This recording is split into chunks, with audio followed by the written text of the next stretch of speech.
Hey guys, Enel here. Today I wanted to release a bit of a guide video on how to better approach some of the Bringer of Chaos challenges, as well as give some thoughts about the difficulty. So the method I'm about to show you isn't entirely new, but it's probably the most effective method you can use for Bringer of Chaos as far as being able to safely clear most of the challenges. And all it really involves is using both Shulk and Mythra and stacking some agility on your primarily controlled character. The basic part of the strategy is to take advantage of Monato's speed and foresight, giving you 90% evasion and accuracy. You can think of this as an additive stat for your agility.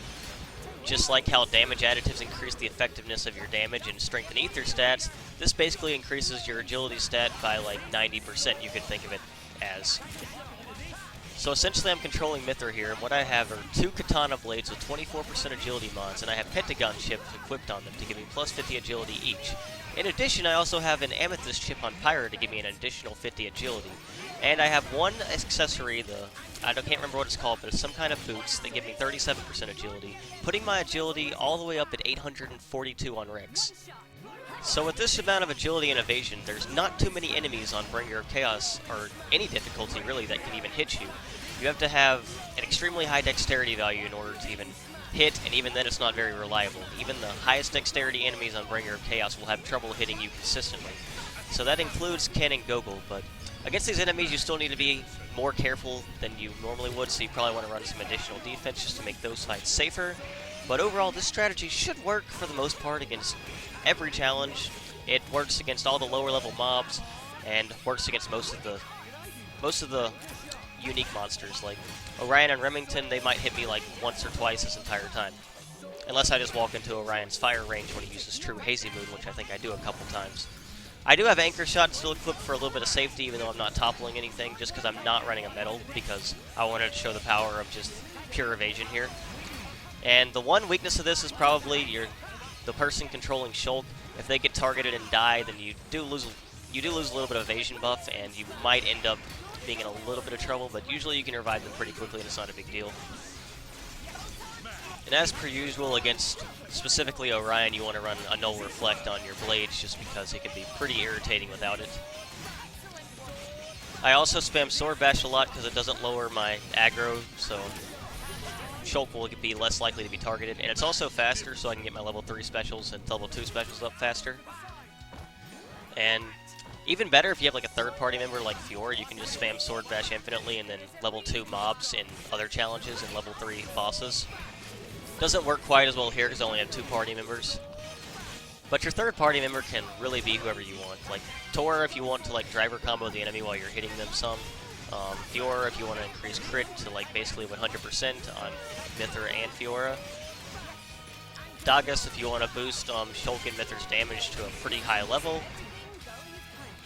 Can't really think of anyone else you'd want. Maybe Gorg or Agate, or Gorg and Newt actually. They give you defense buffs to just in case you do get hit to help you have a little bit of survivability or something like that. And that should about cover your third party member. I don't have any additional blades on Morag just because it's important that Shulk's out at all times. Vision's also a useful mechanic to give you even more increased safety. And we have double light element here, so we can combo them into each other. I try to not use Shulk specials that much because I don't want to aggro on him too much. I do keep a metal on him because he doesn't have quite the evasion rate that Mythra does because I don't have that agility stacked on Morag. And that should be the way for your third party member too. Just the 90% evasion is not going to be enough to make a gigantic difference, but combined with agility, it should make you almost unhittable. So I constantly switch targets to try to keep aggro off Morag, but still get rid of Remington first.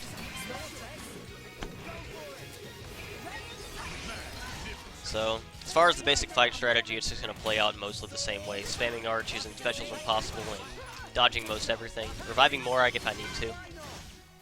So let's talk really quickly about Bringer of Chaos as a whole. So Bringer of Chaos is an interesting difficulty on challenge mode. I think it's just a little bit overtuned, honestly. Like, 250% HP makes mobs a pain to get through. In addition, mobs all have this ability called a Rage Strike, which increases their next attack's power by 300%, and also completely depletes your party meter when it hits. So basically, any like random enemy can easily one-shot you, and it's really irritating if you're dealing with like gigantic amounts of mobs, and the only way you can really deal with it is to just avoid it or just kill them before they can use it, which implies you can't really like AoE enemy waves, because if they all get Rage Strike at once, then you're basically just screwed. In addition to that, the chain attack nerfs were, and party gauge nerfs for that matter, were probably way too hard. With so many enemies having ways to lower your meter already, and it being cut to 25%, and chain damage also being 25%, party meter is almost completely worthless now outside of reviving your allies, and it's really hard to build up anyway. I think that was a bit too much, because chain attacks are supposed to be the primary way to deal damage in this game, so them being nerfed that hard is just kind of sad to see. I did make a few other strategies viable and possible, more than just chain attack killing them instantly, but even on Bringer of Chaos, I don't think you would be able to kill them instantly if you cut it to like 50% instead of 25%, but it would still make it an interesting and useful mechanic. All the other changes are decent, maybe reduce break resist a little bit because they got a lot of extra on Bringer of Chaos, but those are the main complaints I have about the difficulty, and they really make challenge mode and regular new game a pain. As far as like the main game after you're like max grinded, it's still not too bad, even on Bringer of Chaos. So, but considering regular new game and challenge mode are pretty difficult without specific strategies to deal with a lot of things, I wouldn't be surprised if we saw a few changes to Bringer of Chaos in the future. Since they still got the custom sliders, it wouldn't be a big deal if they changed it a little bit. But that might end up making some of my speed kill videos outdated, like the Ken one, but that's okay, I'll just make a new one. So as far as the actual fight here, we're almost done killing Remington. He's not too bad. He's the lower HP of the ones here. Get him. Morag is almost dead here. I don't know if she ends up dying or not. I can't remember. I think I actually do end up healing her. So I did take some damage there. I think that I might have gotten hit once, and then I also stood in the fire a little bit because I'm stupid. So I do use some health pots here. I couldn't heal for a while, and I still can't, I see, because I got the Nullify healing debuff that he likes to keep on you at all times.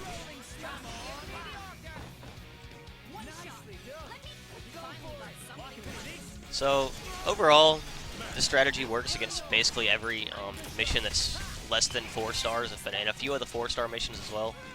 But as far as like True Rosa, Ken, Gogol, and the Ardanian challenge, you probably need to be a little bit more careful even if you use this strategy. Maybe a little bit more defensive. But this is still a really good strategy to use, and really works wonders. And if you're like in a wave format, I'll show this off later, you probably want to spam Mithra's level 2 to hit everything in like the entire radius and keep all aggro on her. So, it's pretty nice how Mithra has some good damage and can also basically function as a godlike evasion tank in this game with the right setup. I appreciate that a lot. So I think we're getting to the part where I actually do end up doing something kind of stupid. I don't know what I was thinking. So I'll explain when I get there. Yeah, right here. So I chain attack him for literally no reason to try to get some damage on him. And I get punished for it afterwards, so it was a pretty stupid move. There's no reason to do that. I didn't have a lot of damage here. I don't know what I was thinking. I guess I was thinking it was normal mode and chain attack would kill him, but I wasn't being very smart here. So what ends up happening is that he targets Morag and she ends up dying here. But luckily Mithra still has a lot of evasion, and I can just finish the fight without her pretty much. So that's what I end up doing here. And it's actually pretty good that she dies because I get to show off that even with Shulk dead, you still have a lot of evasion, and it's hard for him to really hit you. So yeah, strategy here, after I get through his evasion, which happens every time he enrages, is basically just kill him. He can't really hit me still, just because 842 agility boosted by 50% is still a pretty ridiculous amount even without Shulk.